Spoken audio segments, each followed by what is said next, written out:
Bagi masyarakat di luar Pulau Jawa, mungkin tidak pernah mendengar tragedi ini, di mana banyak korban berjatuhan. Tragedi pembantaian di Banyuwangi pada tahun 1998 adalah peristiwa pembantaian terhadap orang-orang yang diduga dukun santet. Kejadian pembantaian ini bermula pada bulan Februari tahun 1998. Awalnya banyak orang menduga ini hanya kasus pembunuhan biasa karena belum banyaknya korban yang berjatuhan. Namun dari sinilah awal rentetan pembunuhan yang berujung pada pembantaian orang-orang yang dikira dukun santet. Kasus demi kasus ditemukan, yang awalnya menduga hanya dukun santet berubah menjadi pembunuhan kiai-kiai, guru mengaji, dukun suwu atau penyembuh, dan tokoh-tokoh masyarakat.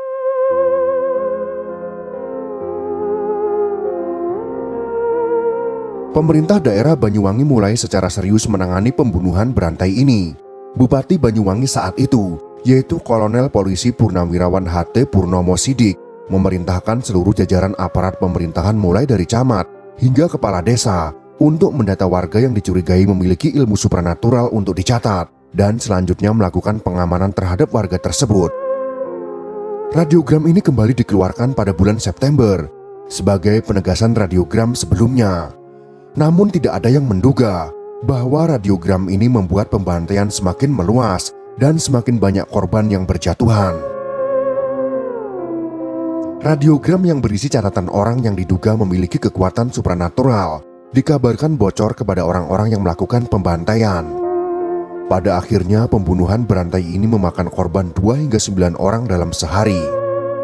Karena hal ini banyak masyarakat yang mencurigai bahwa pembantaian ini dilakukan oleh anggota TNI dan radiogram yang dikirim bupati disangkut pautkan dengan mendata orang-orang yang akan dibunuh. Namun hingga kini, kecurigaan tersebut tidak memiliki bukti yang kuat.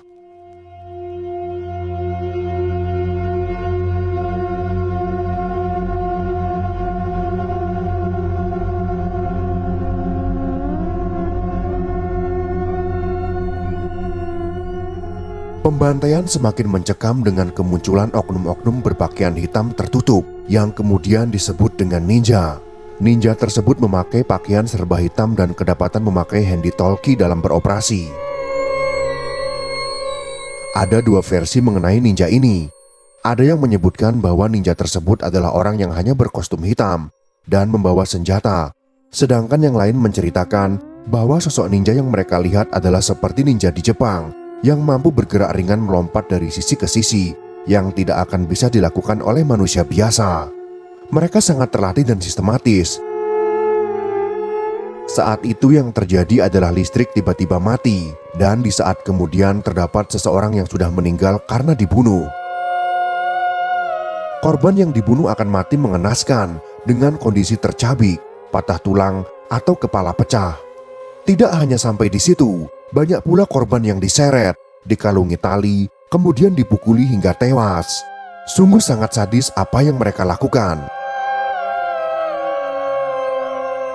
Gerombolan datang dengan kostum ninja, memadamkan lampu, menggedor dan mendobrak pintu, lalu menyeret korban. Mereka dianiaya, dipukuli, diseret, dan dibunuh beramai-ramai. Setelah korban sekarat, mereka berteriak-teriak hingga masyarakat berhamburan keluar, lalu mereka pergi menghilang. Orang-orang muslim, laki-laki, perempuan, tua renta, mereka bantai dengan sadis. Bahkan ada seorang korban yang dibunuh di masjid ketika sedang sholat tahajud. Dengan peristiwa itu, kini kaum muslimin di Banyuwangi yang biasanya sholat tahajud di musola tidak berani lagi. Bahkan sholat tahajud di dalam rumah saja mereka tidak berani, lantaran untuk wudhu mereka harus keluar rumah. Ketakutan yang ditimbulkan dari rentetan teror oleh ninja hingga menyebabkan kepanikan massal saat itu di Banyuwangi. Masyarakat Banyuwangi memilih tidur di teras rumah dan warga bergantian berjaga di kampung-kampung. Mereka mempersenjatai diri dengan alat seadanya. Berminggu-minggu masyarakat Banyuwangi tidak dapat tidur dengan tenang. Ditambah lagi Indonesia kala itu juga sedang mengalami krisis. Lama-kelamaan para ninja juga mulai meneror di siang hari dan tak segan melakukan pembunuhan. Bahkan banyak yang mengatakan bahwa ninja bisa terbang dan meloncat dari rumah ke rumah. Malam harinya loteng-loteng rumah seolah-olah digedor-gedor dengan bunyi yang mengerikan. Postur tubuh para ninja yang berbadan tegap dan besar menambah kesan intimidasi. Polisi sendiri dianggap kesulitan mengatasi aksi ninja, hingga para warga kemudian memilih mengungsi ke tempat yang lebih aman. Berikut ini adalah laporan sementara kasus santet Banyuwangi, kesaksian tragedi Banyuwangi, tim pencari fakta pengurus wilayah Nahdlatul Ulama Jawa Timur pada bulan November tahun 1998. Kasus yang terjadi di bulan Juli memakan korban hanya kisaran 5 orang. Di bulan berikutnya, Agustus meningkat menjadi 47 kasus dan 2 kali lipat meningkat kembali pada barisan. Isu pun berkembang dari yang awalnya hanya pembunuhan terhadap dukun santet menjadi isu baru, yakni adanya ninja yang targetnya bukan hanya dukun santet, melainkan juga para kiai. Akhirnya situasi saat itu semakin runyam. Banyak korban yang berjatuhan, dan isu ninja yang terus digulirkan menyita perhatian berbagai media nasional. Kasus-kasus itu menjadi trending topik dan viral, sehingga tak lagi hanya menjadi kasus lokal. Pada akhir Oktober tahun 1998, Polri pun ikut membentuk tim anti ninja. Masyarakat pun semakin histeria, terutama yang berada di Jawa Timur. Begitu takutnya dengan ninja, masyarakat Jawa Timur mencurigai setiap pendatang asing. Di Malang pada tanggal 24 Oktober, pernah terjadi kasus mengerikan, tepatnya di Kecamatan Godang Legi. Hari itu ada 5 orang asing yang datang ke kecamatan itu. Karena dicurigai ninja, akhirnya 5 orang itu dibantai massa. Di antara kelimanya, ada yang dibakar, dipenggal, dan lalu diarak mengelilingi kota. Padahal kelima orang itu identitas sebenarnya belum diketahui dengan pasti. Selain isu ninja, yang pernah juga mencuat ke permukaan adalah isu tentang orang gila. Masih pada bulan Oktober di Kecamatan Genteng, Banyuwangi. Warga di sana berhasil menangkap orang yang disebut ninja. Mereka menyerahkan orang itu ke kantor polisi. Tapi kata Agus Supartomo, ketua tim investigasi Kompak Surabaya, di kantor polisi orangnya berubah menjadi tua dan cengar-cengir berlagak gila. Padahal sebelumnya orang yang ditangkap itu masih muda dan berbadan besar. Berawal dari sini, masyarakat mulai curiga terhadap aparat, bahwa seolah-olah aparat ingin melindungi para ninja, walaupun tuduhan ninja diganti orang gila itu tak dapat dibuktikan. Tapi memang waktu itu, tak sedikit orang yang mencurigai aparat sebagai dalang di balik kemunculan fenomena ninja. Terutama ketika 5 oknum ABRI yang dicurigai ninja dan berhasil ditangkap warga. Namun hingga saat ini, kecurigaan tersebut tidak pernah terbukti. Selain kecurigaan terhadap ABRI, ada juga kecurigaan lain, yakni kecurigaan bahwa di balik peristiwa mengerikan di Banyuwangi itu adalah ulah dari PKI. Pernyataan semacam ini keluar dari seorang intelektual muslim yang sangat terkenal rasional saat itu, yaitu Nurcholis Majid. Ia mengatakan, Banyuwangi yang terletak di Jawa Timur bagian selatan termasuk basis PKI. Cerita itulah yang kemudian membentuk memori kolektif lalu membangkitkan semangat untuk melakukan pembalasan dendam. Usia rata-rata yang dibunuh di atas 60 tahun. Mungkin mereka sudah punya catatan tentang siapa yang harus dibalas. Gatra, gerakan politik membantai dukun santet, tanggal 17 Oktober tahun 1998. Kecurigaan seperti itu juga muncul dari Kiai Haji Ma'ruf Amin yang waktu itu sedang memegang jabatan Rais Syuriah PBNU. Beliau mengatakan, secara fisik mereka sudah hancur, tetapi secara ideologis mereka masih ada. Saiful Rahim, merah darah santet di Banyuwangi, tahun 1998. Namun soal kecurigaan terhadap PKI, Abdurrahman Wahid yang akrab dipanggil dengan Gus Dur, yang waktu itu sedang menjabat sebagai ketua PBNU, tidak sejalan dengan dugaan tersebut. Gus Dur tidak menganggap bahwa dalang dibalik peristiwa itu adalah PKI, melainkan Kabinet Reformasi. Menurutnya operasi itu dilakukan secara terorganisir dan sistematis, bahkan menyerupai operasi Naga Hijau.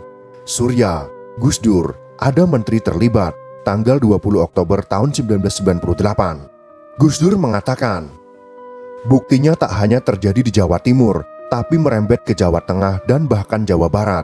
Sasarannya pun jelas, meskipun mereka berdalih sasaran mereka adalah dukun santet, tapi kenyataannya yang menjadi sasaran adalah guru mengaji, kiai, dan sejenisnya. Saiful Rahim, Merah Darah Santet di Banyuwangi tahun 1998. Setelah 24 tahun kasus ini berlalu, masih menjadi misteri siapa yang menjadi dalang pembantaian ini tak pernah terungkap. Komnas HAM sempat ingin membuka kembali kasus ini untuk mengurai peristiwa itu. Namun dari pihak-pihak lain menyarankan sebaiknya kasus ini ditutup saja. Mengingat karena kejadian ini, banyak warga yang menjadi korban salah tangkap. Sampai saat ini pula, dalang dari pembantaian ini masih belum ditemukan. Bagi kita yang beragama Islam, tentu kita berduka karena banyak ulama, kiai dan guru ngaji yang menjadi korban kebiadaban ini. Semoga kejadian seperti ini tidak pernah terulang lagi di negara kita. Biarkan negara kita menjadi negara yang aman, damai, maju dan sejahtera rakyatnya. Semoga informasi sejarah ini bisa bermanfaat untuk kita semua. Jika kalian suka dengan video ini, silakan berikan jempol ke atas. Dan jika kalian menganggap video ini bermanfaat, maka bagikanlah untuk teman-teman Anda yang lain. Terima kasih sudah menonton. Namaku Jailani. Kira-kira di awal tahun 2000-an. Waktu itu, aku masih tinggal di Kampung Mandurai, sebuah desa kecil yang tersembunyi di pedalaman Kalimantan. Ada satu kejadian yang cukup bikin bulu kuduk berdiri, bahkan sampai jadi buah bibir seantero kampung selama berbulan-bulan. Teror pocong. Ya, pocong. Makhluk kain kafan itu berkeliaran di tanah Borneo. Terornya berlangsung lumayan lama, sekitar 3 bulanan, dan paling sering muncul di Dusun Berambai, sebuah dusun di ujung timur Mandurai yang letaknya agak ke belakang dari gubuku. Banyak versi cerita yang beredar, mulai dari yang bikin nangis sampai yang bikin ngakak, saking absurdnya.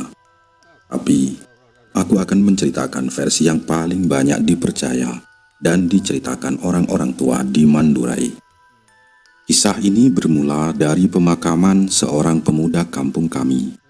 Namanya Badar. Pekerjaannya, ya, agak lain.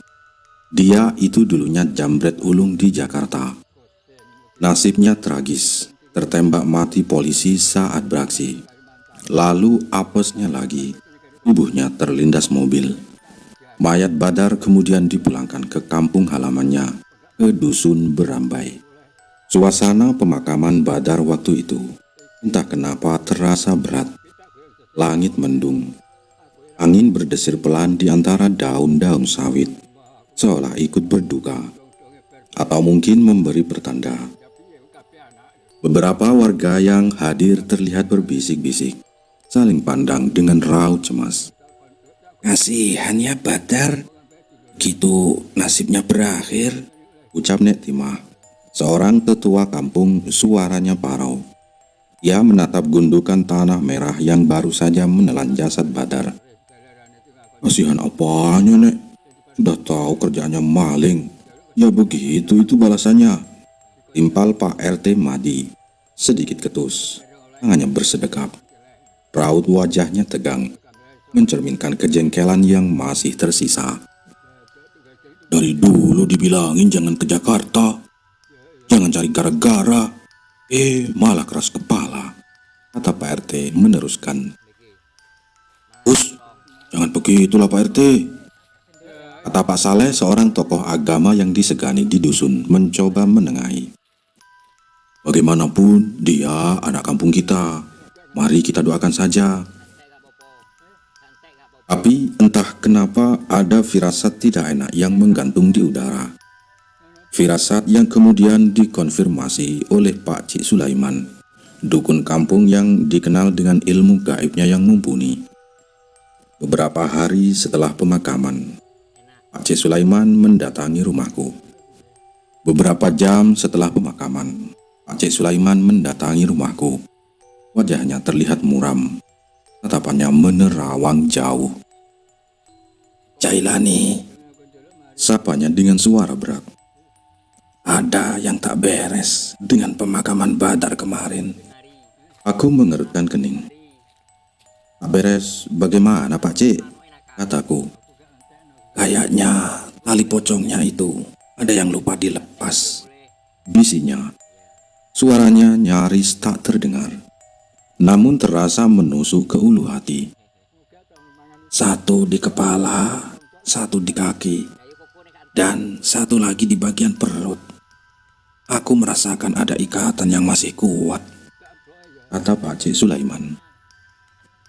Jantungku berdegup kencang. Aku tahu konsekuensi dari tali pocong yang tidak dilepas. Itu adalah pantangan besar dalam adat dan kepercayaan kami. Astaga, Pak Cik, berarti aku tak sanggup melanjutkan kalimatku. Pak Cik Sulaiman mengangguk pelan. Itu bukan satu-satunya. Ada yang lain yang memperkeruh keadaan. Ia menghela napas panjang. Matanya kini menatap lurus ke arahku, seolah ingin menyampaikan sesuatu yang sangat penting. Waktu Badar terbunuh di Jakarta, ada cerita yang sampai padaku. Beberapa warga yang geram dengan kelakuannya, mungkin karena dia sering meresahkan, sempat melakukan hal yang tidak terpuji, kata Pak Cik. Hal apa itu, Pak Cik?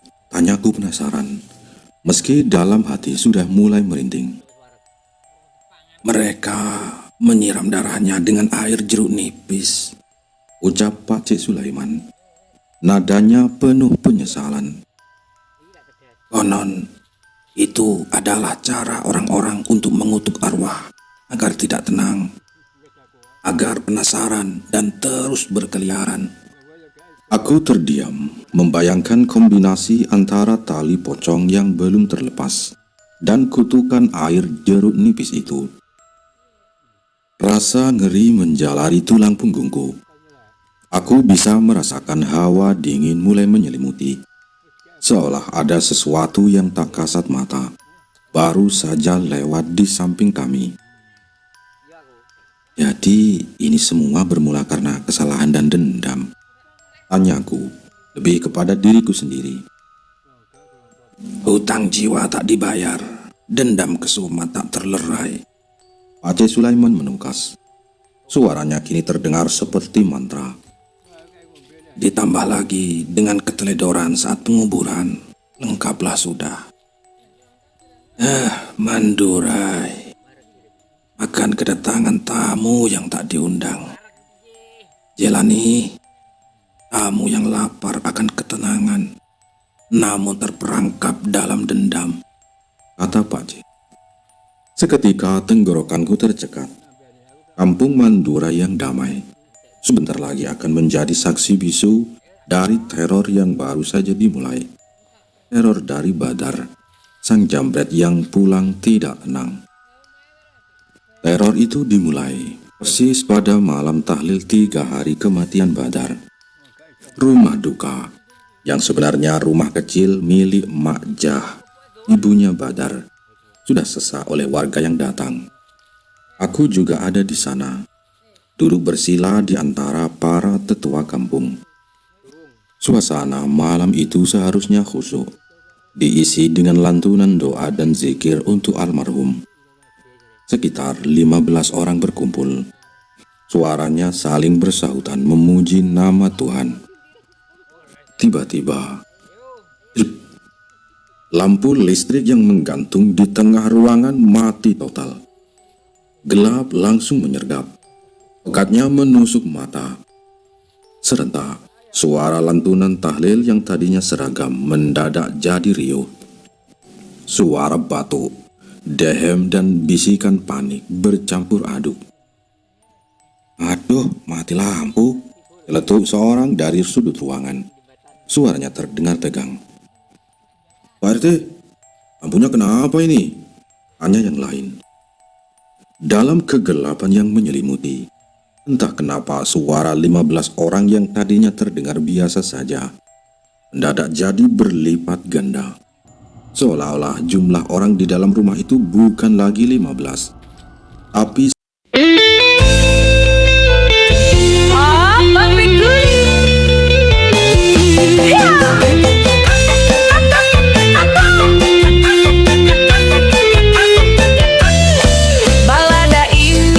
kisahku sang legenda. Dari hutan hijau ke panggung menyang, aku si monyet main gitar dengan gaya. Kini terkenal, semua orang kenal saya. Dulu difitnah, diolok dan diabaikan. Sekarang semua berubah, mulai dikenal. Dengan gitar aku si monyet pun tenar. Dari panggung satu ke panggung lain terbang. Si monyet menjadi artis yang terkenal. Dengan gitar di tanganku dapatkan kejayaan. Tak ada lagi sepi, tak ada lagi luka. Kini aku si monyet tak sendirian.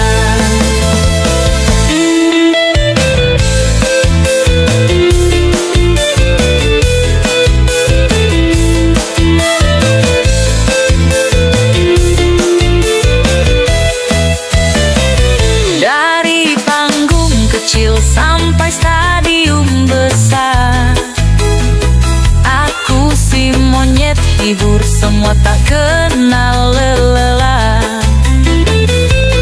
Dengan alat musikku ceria dan bercahaya, ketukan reggae membawa sukacita.